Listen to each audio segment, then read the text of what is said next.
কবি শুভ দাশগুপ্তের শহীদ। হঠাৎ বেপরোয়া বোমাবাজি, ধোঁয়া, ধুলো, দৌড়, চিৎকার, গুলির আওয়াজ। পাড়া মাথায় করে ছুটন্ত দাপাদাপির প্রচণ্ড শব্দ। ঝপাঝপ দোকানপাট, জানলা দরজা, গৃহস্থ বাড়ি নিপাট বন্ধ। মধ্য দুপুরে কলকাতা নামের রাজধানী শহরের এক পুরনো মহল্লা হঠাৎই শুনশান। রাস্তায় একটা কুকুরও নেই। খোড়া ভিখিরিও কলাই করা বাটি হাতে উধাও ফুটপাত থেকে। পাড়ায় খেলে বেড়াচ্ছে ত্রস্ত একদল তরুণ, তাদের হাতে বোমা, পিস্তল, পাইপ গান।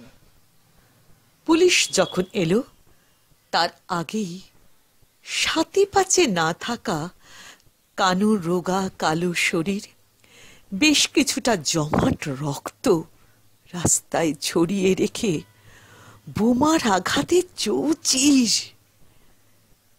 ঠিক কোন বোমায়, কার বোমায় কানু মারা গেল, কানু নিজেও তা জেনে যায়নি। তার ছেত্রে যাওয়া লাশ চৌরাস্তার মোড়ের অদূরে ফুটপাতে অম্লান শুয়ে আছে। পুলিশের কর্তারা গম্ভীর মুখে সশব্দ বুটের অহংকারে পাড়া দাপাচ্ছে। এ পাড়ায় ডাক্তার আছে জনা 12, নামিও দামি। এ পাড়ায় বড় চাকুরে আছে জনা 50, গাড়ি চাপেন তারা। এ পাড়ায় অধ্যাপক, বিজ্ঞানী, উপাচার্য, গায়ক, অভিনেতা, অভিনেত্রী, সাহিত্যিক, কবি, গাণিতিক, তার্কিক সকলেই স্বনামধন্য বিরাজমান। তাদের সকলের বাড়ির দরজা জানলা বন্ধ ছিল।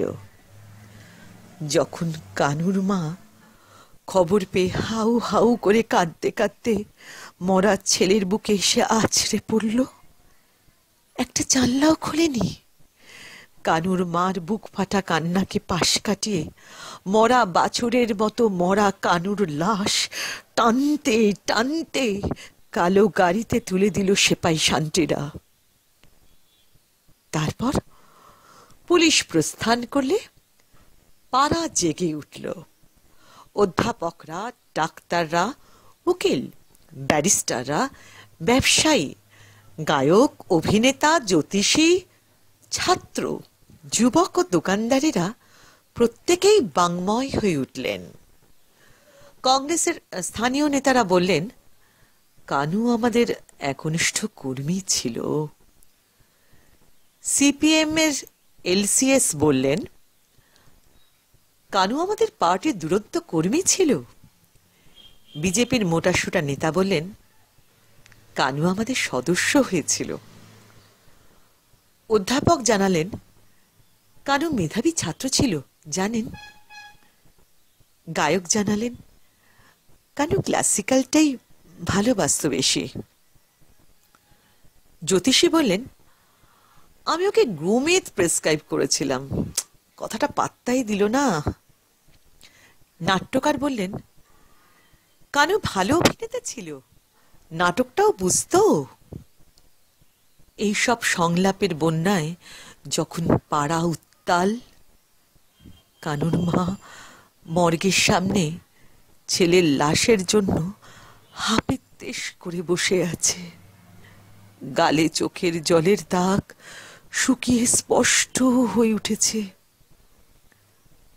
3 দিন পর কানুর মা যথারীতি বাবুদের বাড়ি বাসন মাজতে যাবার সময় দেখতে পেল 7 সকালে পাড়ার মোড়ে ছেলেরা জটলা করে ইট সাজিয়ে শহীদ বেদি বানাচ্ছে। একটা কালো পতাকা বাঁশের মাথায় দুলছে। শহীদ বেদির উপরে লাগানো হবে বলে একটা সুন্দর হাতের লেখা পোস্টার রাস্তায় ছড়ানো রয়েছে। তাতে বড় বড় হরফে লেখা, শহীদ কানু অমর রহে। ঘাড় ঘুরিয়ে কানুর মা জটলার দিকে একবার দেখল, তারপর দ্রুত পায়ে বাবুদের বাড়ির দিকে পা চালালো।